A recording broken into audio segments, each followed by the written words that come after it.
as we were stating earlier, we see all these commercials on TV. If you're losing your hearing, then send us $49.95 and we can get you this. Actually, it looks like a Walkman that you put there, and supposedly you can hear everything. Absolutely. So, and that's even going to get more and more. We're going to become even more inundated as the years go, because the FDA just recently changed some regulations to where people can market hearing aid type devices, and I think some of those will start coming out around 2020, but they'll be directly marketed to the public. Okay. And so you'll be able to, just like you go into like a vision store or a Dollar General and pick up readers, you'll be able to self-diagnose a hearing loss, which is not necessarily safe, and get some sort of amplifier right off a shelf. But I use the word amplifier because it's not necessarily going to be a hearing aid, because it may not be frequency specific or tuned to your specific needs. It may just make the sound louder.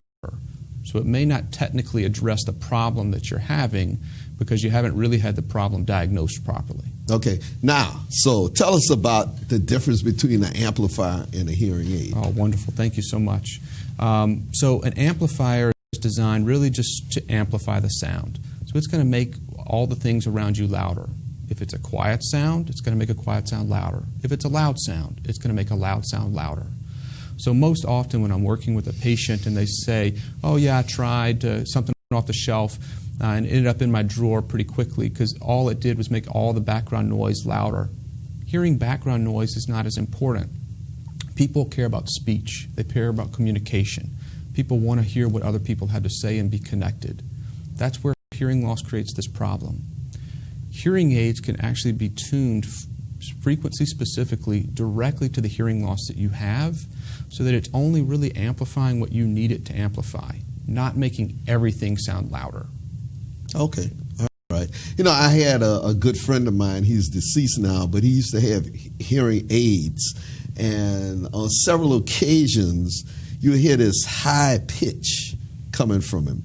And he said, oh, that's my hearing aid. And I didn't know what it was, if it was malfunctioning.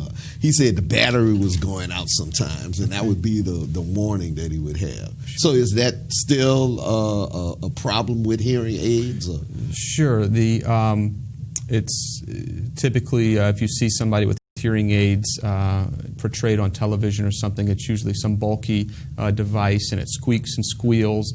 My children, I've got a 6-year-old and a 3-year-old, and they were just recently watching the movie Up. Okay.